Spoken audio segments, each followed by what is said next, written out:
Welcome to the I Am Capable podcast. I'm your host, Alex Gilbert, CEO, founder, and coach of Capable Consulting. I was diagnosed with dyslexia and ADHD at the age of 8, and since then, I've navigated school, work, and leadership through a lens of neurodiversity, allowing me to create a set of strategies and insights to help neurodiverse professionals thrive. Tune in each episode for real-life scenarios, tools that bridge the gap between employees and employers. If you're a company leader, fostering inclusion, or a neurodiverse professional seeking support, then you are in the right place. Through this podcast, we'll grow together and explore what it means to have work be challenging and not hard. Let's break down the stigmas, boost productivity, and celebrate the strengths that help you feel empowered to say, I am capable. Welcome to the I Am Capable podcast. I'm your host, Alex Gilbert.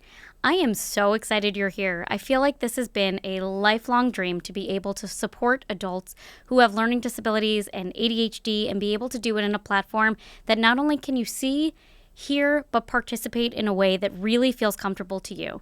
I want you to enjoy this podcast in a way that makes you feel like you are being heard, you are being understood, and you have a place. So today in this first episode, I am bringing on Carissa, who has worked for me for 3 years. We have worked together from afar for all this time, which is really crazy. And this has been, as I said, it's been a lifelong dream of mine to be able to support adults with learning disabilities and ADHD. But since Carissa has started with me 3 years ago, she said, so when are you starting your own podcast? When are you going to get on a TED Talk? When are you going to really make it big? Because that's what I see for you. And I was like, and hired.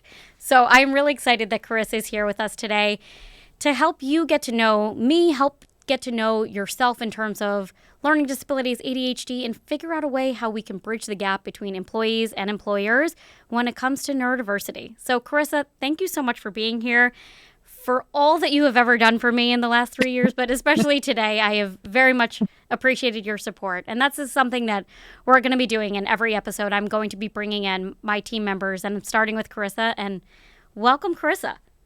Thank you for having me, Alex. I have to admit, I'm a little nervous. As you mentioned, this podcast has been in the works for a long time, so I'm really excited to see it come to fruition and for everyone to learn about you. I mean, I know that you have a personal story when it comes to neurodiversity, having learning disabilities yourself. So it would be really awesome if you can kind of share with people, like, what learning disabilities were you diagnosed with? When were you diagnosed with them? And how did that affect your life growing up? I feel like I'm a little bit unique in this situation, or as my former co-host on the ADHD Lounge, if you'd heard me there, Katie, had pinned that I was a unicorn in this space in the sense that I was diagnosed at 8 years old. And I have a lot of privilege in my diagnosis, given that I was diagnosed at 8, but I also had the benefit of resources all the way through college. So I was diagnosed at 8 when my mom and dad were packing me for sleepaway camp. And my mom goes, do you want to pack any books? And I looked at her and I go, why? I can't read. And she looked at me and said, I'm sorry, what? You can't read? I knew you didn't like to read, but what do you mean you can't read? And I was like, I can't read. She opened a chapter book and I'm looking at it. I'm like, there's no pictures. I've memorized cover to cover any book she had ever read to me in school, and so on and so forth. So we went to the school district and the school said to us, there's nothing wrong with her. You're just pushy parent. She's fine. And they just completely ignored it. And my mom's like, well, at 8 years old, if she's telling me she can't read, she likely can't read. So we had the privilege of having spent tons of time and money and investing in figuring out what I was diagnosed with, which was dyslexia, dyscalculia, and ADHD. And at the time, the school district still said, well, that's great. Now that you have this diagnosis, we don't have any kids with learning disabilities or ADHD, so we don't have any resources. Which is funny. When you don't test, it doesn't exist. It's not really how it works, but so on and so forth. It was very frustrating, and my family actually had to pick up and move to a different school district so that I could have resources all the way through college. And if it weren't for those resources, I don't even think I would have graduated high school, let alone go to college. So I have always been a huge advocate of supporting people in trying to get a diagnosis, getting support, and getting resources early which unfortunately in the space, I'm finding so many adults who have not had that privilege and have not had that support. So I like to give a different perspective, having grown up and having gone through this whole process, not just in school, but in college and in the workplace, what it's like having a learning disability and ADHD, and really being able to not only advocate for myself, but advocate for others and how they can support themselves and feel successful in a different way. So, what was that like once you started building your career in the workplace, having these learning disabilities? So interesting, because I've often said that having a learning disability, having ADHD, having resources, going from school perspective to work is apples and oranges. I knew how to be a professional student. I knew how to advocate for myself. And even while I was in college, I created a mentor retention program called Peer Undergraduate Mentor Program at Indiana University. So go Hoosiers. And while I was there, I was helping other people advocate for themselves, learn about themselves, and find the right resources accessible to them. So I thought, I knew exactly what I needed to be able to get through the workplace. I didn't need any more support. I've gotten everything I needed up until this point. Apples and oranges. I started my first job telling my boss I was dyslexic and I had ADHD, and he looked at me and said, "Why are you telling me this? Like, this is a liability in some ways for you to even tell me." But I thought I was talking to somebody on the other side of the table who understood what it meant to have dyslexia, what it meant to have ADHD, or that I might be distracted, or that I might have someone who might need to help me edit any of the work that I was doing. I didn't know how to advocate for myself. I didn't know what resources I even needed to ask for or even think about when it came to the workplace. And I really struggled. I struggled so much through my career trying to find, what is career version of me look like? What does it look like when you have these disabilities and have a million strengths that you can succeed in with the right environment to do it in? And so I spent so much of my career doing things that I say are hard and not challenging. I was overcompensating for so much of the work that I was doing because I didn't have the support in the workplaces to be able to do the job to the best of my ability. And finding the language to do that was really challenging. So I spent most of my career in program and leadership development, helping other people figure out what that meant for them. And I realized I was doing that for myself in the process. And I was also helping people on the side who were getting newly diagnosed with ADHD and learning disabilities and saying, "Alex, what am I supposed to do at work now?" So fast forward to COVID, I was laid off from my job, and I thought, what am I doing? I need to do this for other people who are needing it the most, who are getting diagnosed for the first time because they've gone to therapy for the first time. They are needing support because they might not have been diagnosed as a kid, and now they don't know what resources are available because there's not very many. Or they were people who were diagnosed as kids and said, "I was only put on medication and told I'm cured." That's not really how this works. And so I wanted to be taking my skills to the best of my ability and finding ways to support people the way they think and they learn, and providing them what in the educational world you call as a individualized education program, but for the work setting. So I work with people who are one-on-one in the coaching setting who are neurodiverse, and then I also work with companies to make it much more inclusive to neurodiverse adults, because there are so many talents that are untapped potential and support systems that if we just bridge the gap, we can really make a big difference across the world and across the globe. And there you go, cue the birth of Capable Consulting, right? It's so true, so what's it's true. it been the past like 5 years now, being the founder of Capable Consulting and making an impact in the workplace in this way? I have such pride in what I do and such joy, because every single day I make people feel heard and seen, and I feel like I'm the luckiest person in the world. When I sit down at my desk and I am talking to people, I make a lot of people cry. I make myself cry too, because I'm just so proud. But it's mostly because I am validating people for the skills that they didn't recognize they have. Because so many people struggle with their learning disabilities and are seen in a way that feel less than. Capable Consulting is not something that I just manifested overnight in terms of like post-COVID. This was something that I've been thinking about since I was 16.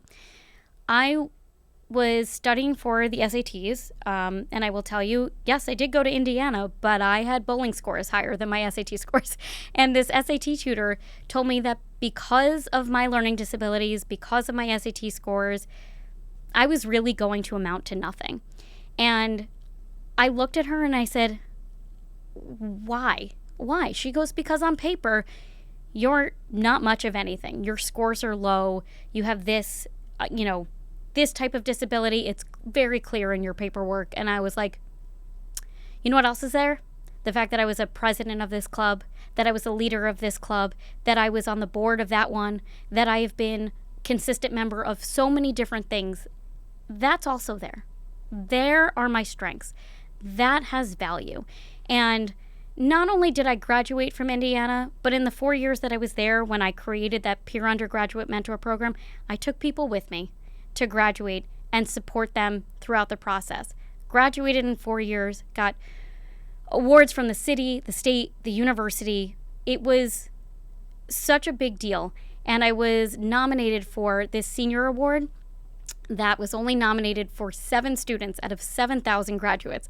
So you can pretty much tell me I'm nothing. I'm pretty sure I am. And I wanted people to feel that they were capable. It wasn't about what was listed on paper. It was who you are as a full person. And I represented a full person. And that has so much more value in the world. You could be a professional student, and that's great. That's going to get you as far as being a professional student. Having this life experience, having that ability to be well-rounded as a person is far more valuable. And there's so many strengths that adults with learning disabilities and ADHD really have, and that I found in myself, that I wanted to empower other people to feel that as well. I love when you said that you wanted other people to feel that they were capable, because it's like literally the title of this podcast, I Am Capable, right? So, I mean, I would love to know why this podcast? Why is this a part of your company, and what do you want to share? What do you want to talk to us about? It's so interesting, because if you asked me 5 years ago, would I ever do a podcast, I would have crawled into my shell, as the Cancer sign that I am. I would have crawled into my shell and said, like, that's never happening. I want to be behind the scenes. I want to put your story out there. And as much as I want to do that, I also feel like I've given a voice to a lot of people who don't feel comfortable talking about their disability and don't necessarily have the language or the skill set to be able to find the ways to put their strengths out there. And that was what I wanted to do. I spend so much of my day talking to people who have learning disabilities, who have ADHD. I talk to so many companies who are like, we have amazing employees. We want to do best by them, but we also want to be productive. What are we missing here? Because it is often left out of the DEI space in terms of neurodiversity, because you can't see it. You don't know it exists. You don't know how to support people. And what I talk about every day is not just beneficial to people who are in this neurodiverse space, but it's beneficial to everybody. I am finding so many of my conversations with companies and with people are making a big impact, not only in their day-to-day life at work, but at home, because they are taking a pause and saying, what do I need? What can I do to really effectively communicate in a way that is going to be supportive to how I think and learn and what people need to receive. And this podcast is really going to be so much of that. It's going to be a place where not only employees feel like they can be successful, but employers. I want companies to also be able to be in a space where they know how to support their employees to get the best version of themselves. Because when people are productive, they are happier, they feel fulfilled, they feel like they can be successful. The limit does not exist. There goes my millennial terminology from Mean Girls. If you know, you know. But that's what I'm hoping to do. We're all just a bunch of millennials over here. And you're bridging the gap, right? I am bridging the gap. And that's really something that I've often talked to people about, because they... Even Gil, who is working on our podcast, who I'm very grateful for, the first time I told him about what I was doing for the show, he's like, so you're a translator? I was like, yes. That's what it is. I am bridging the gap and helping you translate what it is that you're trying to achieve in every episode. So I'm going to bring you some real life scenarios, whether it be from somebody who is neurodiverse themselves or a company who's like, we're really struggling. What does this mean? How can we make a difference? And how can we really find a path forward that is going to be supportive for everybody's needs? I am personally so happy that you are sharing your story and that you are sharing the I Am Capable podcast with the world. And I can't wait for this season. So thank you, Alex. Thank you so much, Carissa, not just for today, but for every day, for keeping me accountable and also keep me sane in the process of putting together all of our work together. I'm so grateful for all of you for watching this podcast. As I said, this is a lifelong dream, and I want work to be challenging and not hard. And let me tell you, what I'm about to do is pretty hard. If you are someone who has learning disabilities or ADHD and looking to find support in your career, then you should check out capableconsulting.com. If you're a company who is looking to build inclusivity within your space, guess what you're going to do? Check out capableconsulting.com. You can also send us an email at podcast@capableconsulting.com so that we can help you find ways to support your company or your individual services when it comes to your learning disabilities or ADHD. You can follow us on social at I Am Capable on TikTok, Instagram. Where else am I? TikTok, Instagram, Facebook, YouTube, wherever you find me. Say hi and let me know that you were listening to our show. And you can subscribe on YouTube or Apple or Spotify or wherever you find you like to listen to your shows. So I hope you will check out for our next episode. And remember, you are capable. Thanks so much for watching and listening to the I Am Capable podcast. My mission is to make sure that with the right strategies, neurodiverse employees and their companies are able to increase productivity, improve communication, and create an environment where everyone feels valued. Through one-on-one coaching, I help neurodiverse professionals gain clarity, build confidence, and develop personalized tools to succeed at work. For companies, Capable Consulting offers custom workshops and trainings designed to help your teams better understand and support a dynamic, neurodiverse workforce. Whether you are navigating career shifts, college transitions, or you are looking for community through the ADHD Lounge, I'm here to help. Let's build a workplace where everyone can thrive. Visit capableconsulting.com to learn more and connect with me today.